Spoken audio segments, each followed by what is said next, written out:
Welcome back, another episode. In episode 10 of Grey's Anatomy, firefighters were rushing to contain the biggest fire in Seattle's history. The city was in the path of the fire. It was all hands on deck at the hospital as they attended to the fire victims. Teddy wasn't sure if she ought to enter as well. She was dismissed by Catherine. Maggie's headhunting of him for the Chicago Post pleased him. She thought he had a knack for cardio. She was prepared to support him in fostering that. Under normal conditions, Luke ought to have jumped at the offer. Simone is the only reason he didn't. Though he won't admit it, it's Simone. He has feelings for her. She has feelings for him. She had requested time apart to figure things out, or else they would still be together. Lucas called it quits on their relationship since she didn't see Lucas as a priority. He desired to take precedence. He wanted Simone to return to her fiancé after playing with him. Alternatively, invite him to be her best man at her wedding, only for him to back out and send him mixed messages. Simone was a bit of an orphan. Throughout, Lucas has made an effort to adore her. Now he was sick of being burned for it. Lucas has improved during their hiatus, so he's taken it nicely. He was thinking back to his internship year. He was getting along well with the doctors. He was planning his next move. Even the fire at the gates was taken significantly more seriously than it had previously. He was also Bailey's and her husband's close buddy. Bailey was informed that she could not operate on him since it would be equivalent to operating on a member of her own family. That was forbidden by the rules. Teddy, on the other hand, took over. Regarding the whole incident, Catherine was being quite petty. Owen confronted her about it. He told her not to worry about her ego because there were too many patients. Teddy was a skilled surgeon, and without her, Theo would not survive. Teddy was given Catherine's reluctant approval to proceed with the procedure. Her only recompense came in a different way. Meredith, Amelia, and Catherine met together. She assured them that if they provided their research to Tom Korosik, she wouldn't fire them or trash it.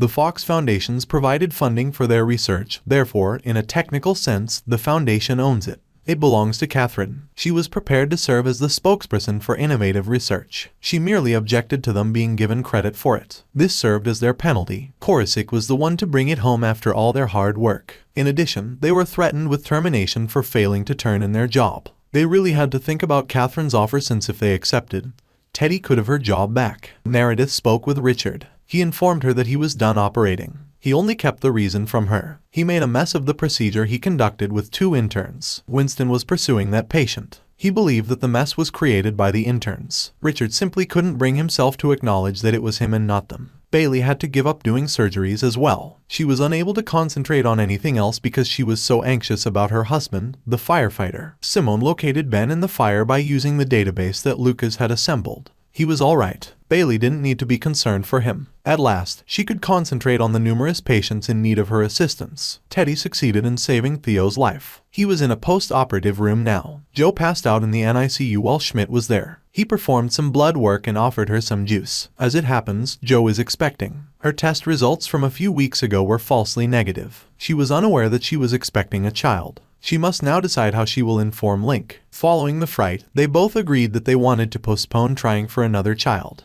After a while, Link learned she had passed out. He proceeded to see how she was. Joe also told him a falsehood when she said she was okay, unable to tell him the truth. Every one of them passed. Lucas received the best grade in his class. This will influence his next hospital choice. Lucas was supported by all of the other interns. They persuaded Catherine that he was worthy of concluding with the other students. Since Lucas was too skilled of a physician to give up, they made the decision to speak with Catherine. Bailey even assisted them in dealing with Catherine. Meredith, in the meantime, posted her research results online. Getting fired didn't concern her. She wasn't going to give up control over her studies. It was her and Amelia's decision. Along with Teddy, they were sacked. Because Catherine didn't appreciate Owen's tone, he was also sacked. The silver lining in all of this was that Meredith and Nick became closer. At last, she was prepared to move in with him. Dorian was eventually allowed to leave the hospital, so they all said their goodbyes to him. For more videos, subscribe.